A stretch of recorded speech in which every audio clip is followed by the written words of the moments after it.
One of the questions I get so often is how do I actually get paid as a freelance writer? Not just make money, not just basically make sure there's money coming in or understand expenses or get upfront payments from clients. It's actually like, how do I actually get money in my account? Like, how does the whole functional aspect of all the platforms work? And how do I actually make money? So, the first thing I'm going to do today, because it's kind of an off day for me and it's kind of snowy outside for Texas. We're not used to getting snow. So outside right now, everything is covered in ice. So I'm going to do a quick pup date because we need a little positivity today. So we have Charlotte's over there. She just got herself, oh, Bear's out of the frame. He's over here. Hey, Bear. Good job, buddy. And Charlotte's over here facing away from the camera. But everybody's a little chilly today. So if we have to put their little hoodies on for them to be warm, so be it. But yeah, so we're going to talk about how to get paid. And getting paid also means paying for kibbles. So we're going to talk about platforms. One of the ways I started out was I did a lot of magazine work, which meant I got paid by checks and I got paid by ACH. So your best bet for getting paid as a freelance writer is to get paid by ACH. That means that you avoid the fees. That means that you're avoiding all of the slowness of a check. That means that it's really easy to see whether or not something got deposited, and unlike a check, it's really hard for an ACH to bounce. I don't think they can ever bounce because the whole point is to, move the money from account to account. So your best bets, like ACH is where a lot of companies are moving right now just because their accounting departments aren't in the office and they are moving to basically online accounting for, the first time in ever. So a lot of places used to do checks or they used to do, slower payments, but now they're moving to ACH, which is great for us. It's great for us as freelance writers because we're eliminating fees. We don't have to worry about all the slow stuff. We don't have to worry about whether or not they're like, oh yeah, I put it in the mail and they didn't actually put it in the mail or anything else that comes with it. So your number one way that you want to get paid is ACH. Usually that's initiated by the company. So that means that, oh, Vicky says, good girl, Charlotte. Thank you, Vicky. She is a good girl. So basically your ACH is going to be initiated by the company. So whether that's a publishing company or the magazine itself or the business that you work for, they're going to be basically sending you a little form that you fill out with your banking information. Vicky says in Canada they call it e-transfer. Yeah, ACH in America, e-transfer. Any kind of electronic transfer of money is good to go. So you'll fill out a little form with your bank account information, use your business bank account, and then they can send funds that way. So that's your number one way. Number two is check. Check is a cool way because you're not paying fees, but you have to wait on it. So a lot of times what happens with freelancers is they're like, man, I'm paying a lot of fees to PayPal or Stripe or TransferWise or a lot of other companies. Like there's a lot of other random companies that people use for getting online payments. And to avoid those, sometimes we got to go a little bit old school, which is like ACH, which is, or electronic transfer, which is the tried and true kind of how most full-time people get paid. And then there's checks. So a lot of the magazines that I work for pay by check.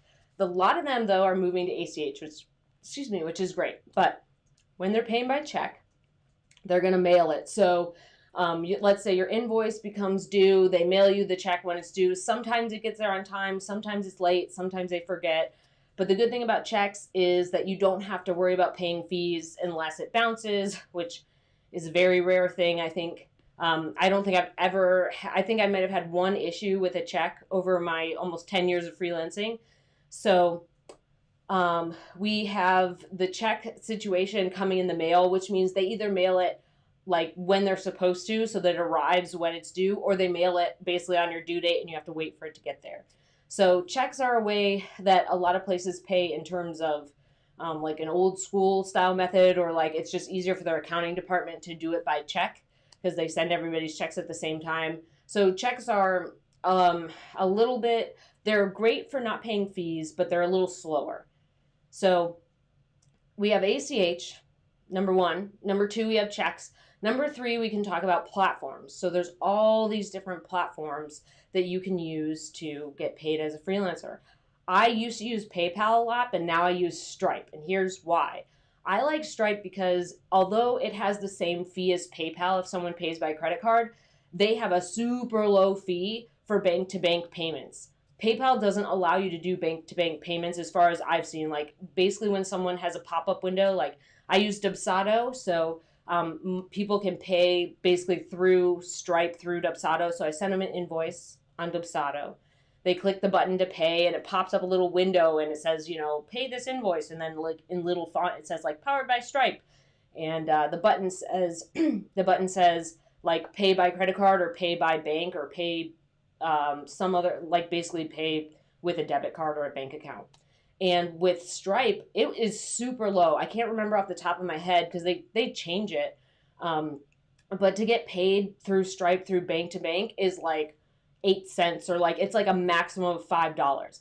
So the fee to get paid there is a maximum of $5, where PayPal's like, hey, you can only pay by credit card. Good luck, there's always fees. So I switched to Stripe because that helps me get more money in my pocket instead of paying more fees. But you can use PayPal, you can use Stripe. If you have international clients, like if you have a client in Canada, like I had a client in Canada, or if you have one in Mexico, which, borders the US, or if you have a British client, Australian, or anywhere in the world, like South America or Africa or India, or if you have a client like anywhere in the world, you can use TransferWise. So TransferWise is really cool because it changes the exchange rate based on the current one. So your fees do change, but usually they change, at least in America, like on a rate that's reasonable and fair. And it allows you to get paid quickly, electronically, and safely without it being this weird thing where someone mails you a check from halfway across the world and you try to cash it in your American bank when it's from another bank in another country. It's just a lot easier to use TransferWise. And I've seen a lot of freelancers have a ton of success with TransferWise. There's also WeTransfer. There's, there was a bunch of them, but they went out of business. Like there was, there was a whole bunch of them, but like Wave, I know people use Wave for invoicing. There's a lot of different ways that you can get paid with all these different platforms. But for me, unless I can figure out, I haven't found a platform that lets me do ACH. So it doesn't let me send an invoice and then have someone pay me by ACH other than Stripe. So if you find a platform that lets you get paid by ACH, like, or electronic transfer where like it's bank to bank and you don't pay fees and like you can send that out to someone, kind of the way like Gusto or like some other way works, like something like that I can use, let me know. Because I haven't found a platform that lets me personally run ACH and say like, hey, enter your bank account details to pay this invoice besides Stripe. So yeah, TransferWise is always good for international stuff. I like Stripe personally. Like I said, the bank stuff and giving people options is really great. A lot of times when you work with businesses, like you're approaching the business and you're saying, hey, let's work together, 50% upfront, 50% on delivery, or 50% upfront, 50% on first draft or milestone, however you like to do your pricing.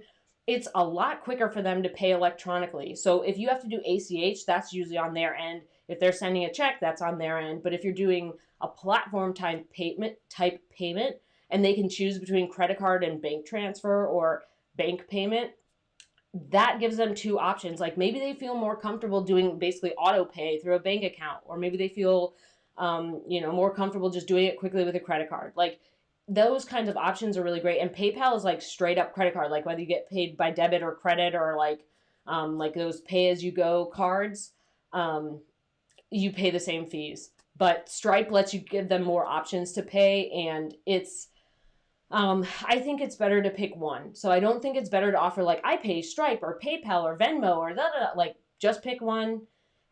Pick the one that makes the most sense for your business. I like Stripe, like I said. And I wouldn't do something like Venmo, and I wouldn't do something that's more like person-to-person payments that people use for casual activities, because for me, that's not super professional, and it feels more like you're not running a business. You're just like, oh yeah, Venmo me the money, like it's a slice of pizza. Like we want this to be a real business. We want them to pay in a real way, and I feel like Venmo makes it feel very cheap. Like it's kind of how people share money between friends when they're like, yeah, let's go halvesies on this pizza or whatever. So I'm not a big fan of Venmo. I am a big fan of Stripe, and I am a big fan of ACH and checks. So when you're thinking about which platform you want to go with, um, we're going to talk a little bit about fees. So those are kind of the ones that I like. There's a ton of them. Like there's a ton of different platforms that you can choose from, that are smaller and they have different fees. Like you can try to slice and dice all these fees and you're like, oh, this one's better, but they're not as reliable. I would pick something that's way more reliable than worrying about the fees. Here's why. The fees are part of running your business. Because you're not paying a monthly fee to use Stripe, you pay per transaction. So in order to use a payment processor, you have to pay for it. The way you pay for it is through the fees. That's part of doing business. It sucks sometimes when you lose $250 or $1,000 to fees, but that's part of doing business. They are tax deductible, so like you can I put them on my taxes, and you can put them on your taxes. Say like, hey, I paid this much in fees. Well, maybe they're not tax deductible, but there's something with taxes where you can say I paid this much in platform fees. So the the the fees are a big pain in the butt, and it's a really annoying thing that you have to lose money. But the other part is like you need to get paid. If you could get paid quicker and pay a small fee, that's worth it. So I think if you give them an option and they don't do ACH and they don't do check and they pay by credit card or they pay by bank transfer through Stripe or TransferWise, that's better being paid than not being paid or having to go through some weird system where like they're like, hey, I tried 4 times to pay your invoice and the system didn't let me, or just the fees keep changing, or it's like a baby platform that's not as trustworthy. Like you don't really want your money in the hands of like an unknown entity, basically. So the fees are a pain, but you know, ideally what would happen is like those payment platforms would let, like, because you use them so often, they'd be like, hey, because you use it so often, like we'll give you like $50 for $50 a month. You can use our payment platform as many times as you want. That's not going to happen because they make a lot more money off of the percentage, right, than they would off a flat fee. But that's part of doing business. So the way to avoid the fees, which is kind of what, you know, a lot of high earning freelancers talk about, is like, yeah, like I'm making money, but I'm losing a lot to fees. The way to do it is you got to either like work with companies and hope they just do ACH, which a lot of companies are, like because of the pandemic and people can't go in to do their rote accounting, basically like their like pen and paper accounting, instead of using an accounting platform that would let them pay by ACH. A lot of companies are moving to ACH. So that's a good thing for us. It's less fees. It's a lot quicker and easier to get paid. But it's also, if you do get in a situation where you have someone who wants to pay your invoice by credit card or by bank transfer or whatever, you have that option with a platform. So the fees are part of business. It sucks. Put them on your taxes. Make sure you mention like, hey, this is the amount of fees. Tell your accountant about it. But I'm going to move a little bit off of payment platforms. So when you're getting paid as a freelance writer, you want to make sure that you have a system that helps you get paid. So for me, I use Dubsado, and that means that if a payment is late, I can send a reminder. I can send all kinds of things through Dubsado automatically without me having to put it like, say like, oh, they forgot their payment, like better write them an email. Like I can put a little check mark that like, hey, when this invoice goes out, if it's 14 days late, you know, send this, you know, there's a workflow that says send this email, and it's just like a regular email like, hey, your invoice is past due, like please, you know, please pay it, blah blah blah. And that helps me keep track of it a ton. I also have Dubsado telling me whose invoice is late and who's not. Like all of the dates are in my system. So sorry, all my dates are in my system. So that means that when it goes past that date, I have a little ticker on my front dashboard of Dubsado telling me like, hey, this invoice is late. You need to go fish around and figure out what's going on. So when your invoices go past due, like I used to have Harvest, and that would do the same thing. It would tell me when invoices are late, or it would let me send a reminder when they're overdue. So there's Harvest. You can use FreshBooks. I like Dubsado because it lets me put a ton of things all in one place and lets me hook up Stripe to it. It lets me send invoices. It lets me track which invoices are late. It automatically sends payment reminders if someone's late. But let's say like you keep sending payment reminders, and your invoice isn't getting paid. So what should you do? This is a big pain in the butt sometimes as a freelance writer, is that you have to chase payments. Like, everybody I know has had to chase payments. I've had to chase payments. I've had to chase payments for like 6 months or longer sometimes. And what happens is, like, you send these automated emails and no one gets back to you and no one gets back to you. Well, you can call them. So try to call your client, talk to your contact at the company.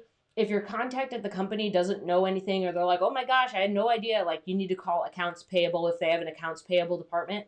So you need to call AP and figure out what's going on, or you need to send them an email. If it's really late, I would call them instead of emailing them.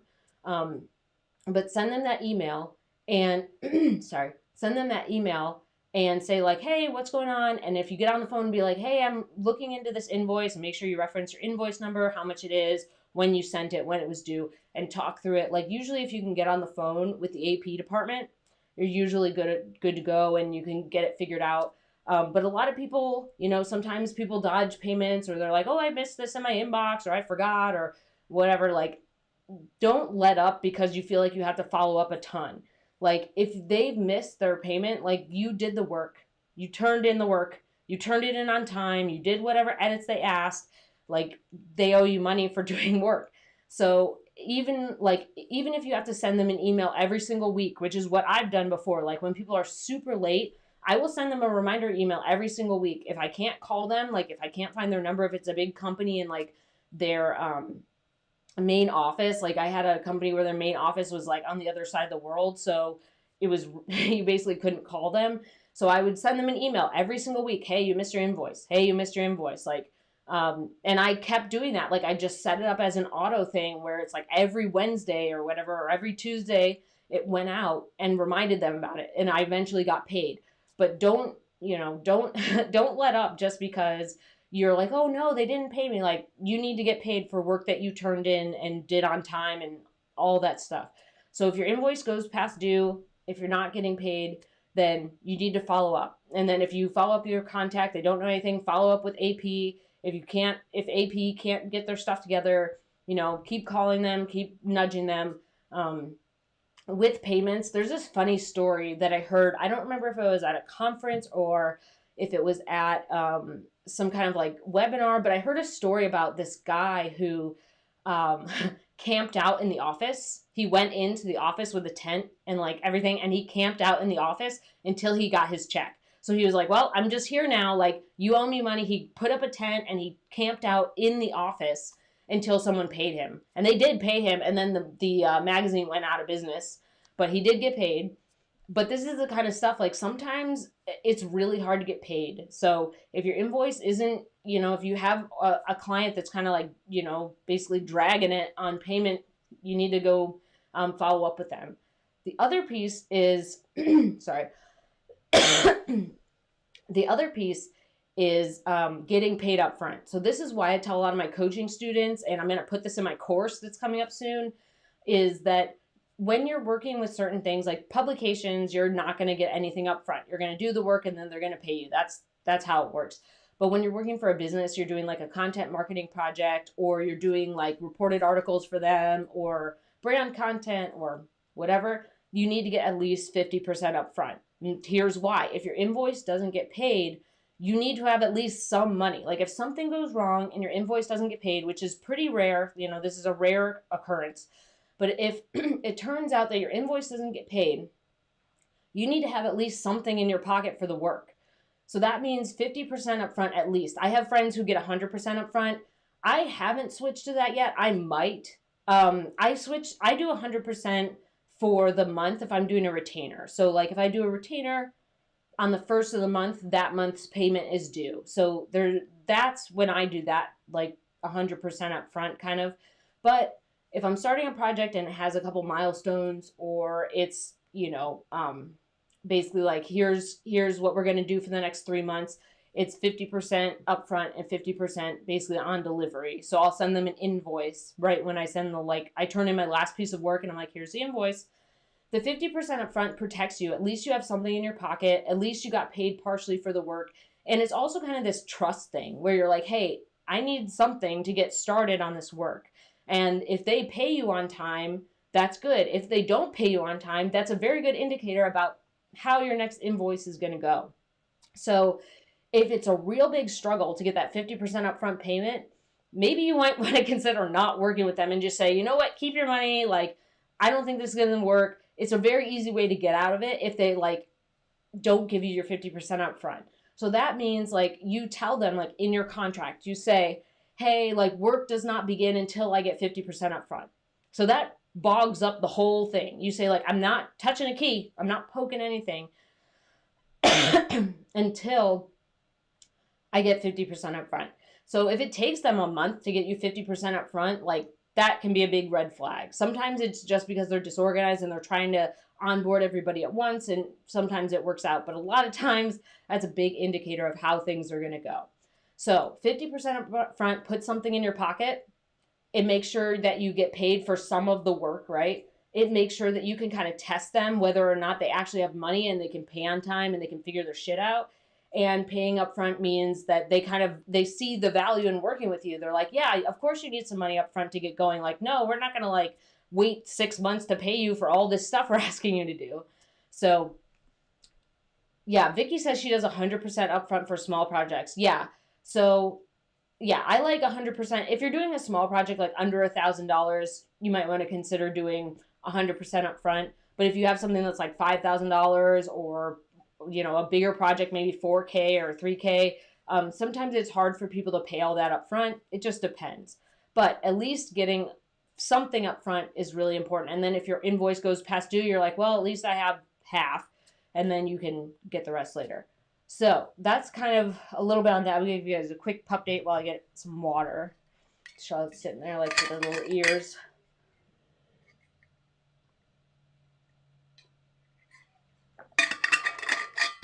Maybe we'll give him a little treat-o. Are you interested? You are interested. Good job. You're cute.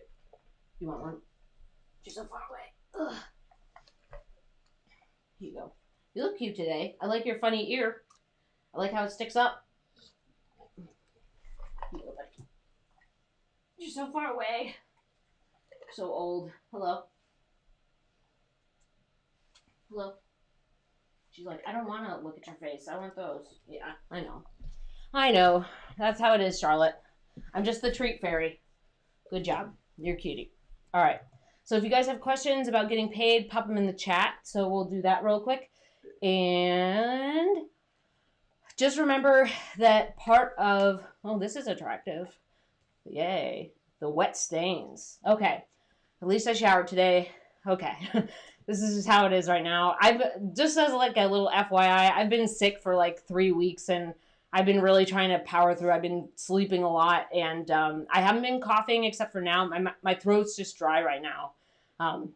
So I've just been really tired and having trouble like, not sleeping all day. So thank you for being with me during my weird time. So if you have questions, pop them in the chat. But remember, like, we want ACH is your best bet, which a lot of companies are moving to.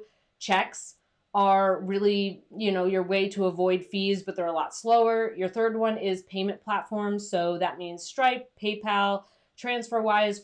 TransferWise would be for international clients, or I guess you could use it, but I don't think it does US to US. I think it only does international. So I'm a big fan of Stripe because you can do bank to bank payments with a low fee. Excuse me.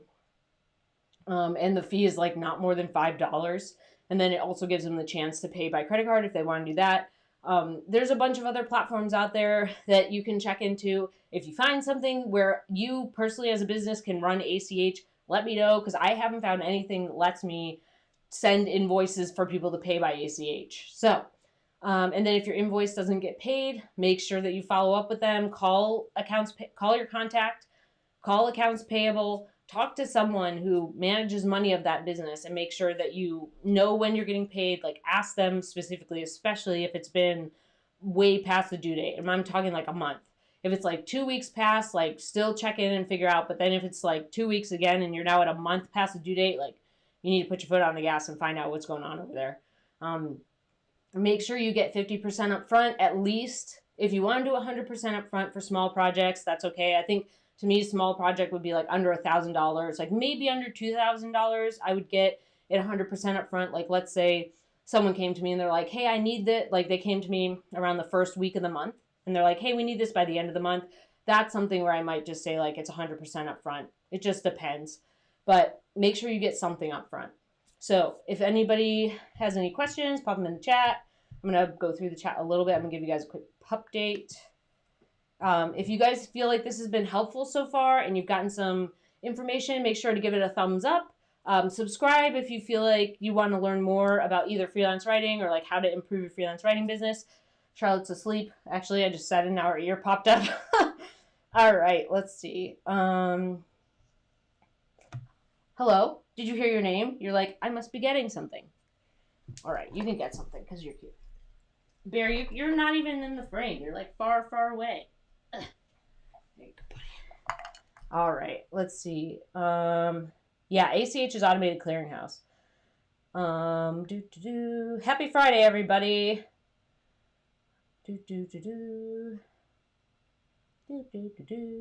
All right, so cool. No questions. I'm gonna end early today because we're only like a few minutes early, and it seems like no one has questions. So either I covered the topic really well, or I don't know.